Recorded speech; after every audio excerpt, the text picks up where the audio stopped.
Hello everyone, this is Chris at Pyrolaser. Thank you for tuning in to our very first video. Why are we making this video? Well, simply because starting September 1st, we're going to be allowing our customers to mail us their inkjet cartridges through Canada Post or for the US residents through the US Postal Service. So the object of this video is to show you how to pack your cartridges to make sure that they reach us in good shape and they're not rejected because they were not packed properly and were damaged during the transport. Now, the first thing that I want to insist on when you're packing inkjets is wear gloves. The ink from these cartridges can get really messy, and once it's on your hands it's very difficult to get it off, and if you spill some on your clothes, well, you can just might as well throw them away because it's very difficult to get the ink out of there. So once you got your gloves, we're going to take a look at the materials that you're going to be able to use to pack your inkjets. Now, just before we get into the packaging portion of this video, there's something I want to show you on the inkjet cartridge. There's these components, which are the electronic circuit and the print head. Now, these are very fragile, and if they're damaged in any way, then the cartridge can't be reused, and we're not going to pay obviously for damaged cartridges. So throughout the packaging process, I'm going to show you what you can do to protect this area of the cartridge specifically. So the first step when you decided on the size of box that you're going to need is to take some bubble wrap. Now, there's different materials that you can use. Here we're using bubble wrap, but you can use the foam inserts that you find in certain toner cartridges, and you'll also see that I'm going to use foam peanuts to fill in the spaces between the cartridges, because it's very important that there are no spaces between the cartridges. So I start by laying down a piece of bubble wrap at the bottom of the box, like so, and then I start taking my cartridges. Remember what I said before, you have to protect that printing head, otherwise the cartridge is going to be worthless.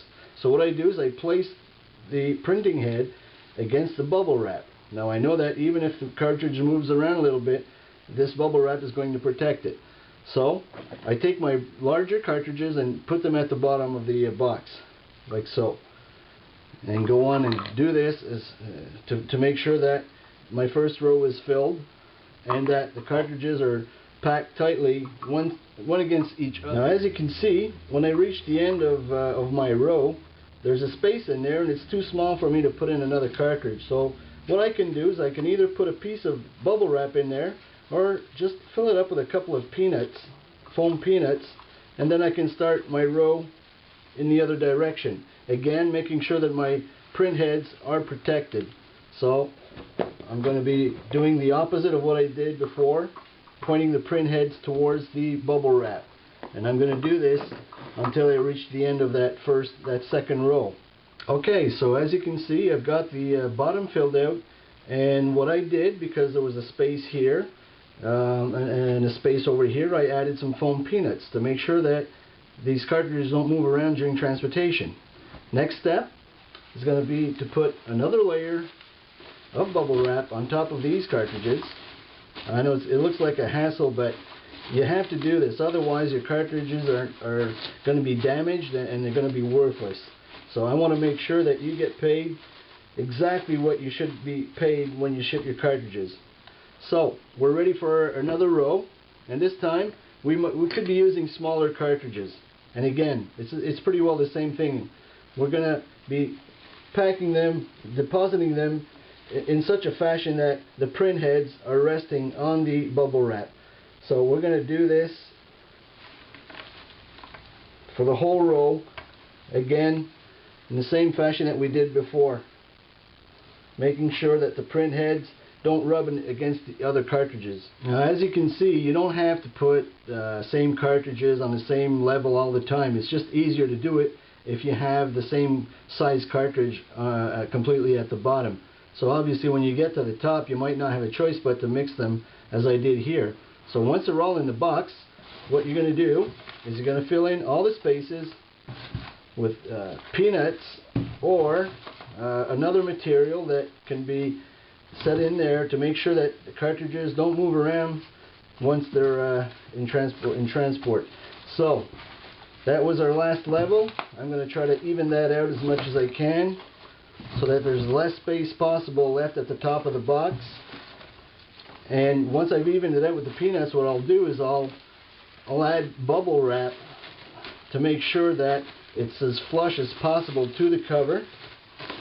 Now here you might add more bubble wrap than this. You can decide as to whether or not you have to add more.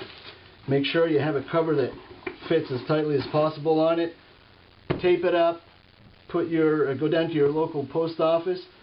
Put your paperwork on there, and make sure you tape it real good too. So as you can see, I'm shaking this around, and things are practically not moving at all in there. So even though it's going to get tossed around during transportation, because you packed it up as carefully as I just did, it's going to get to Pyrolaser in good shape.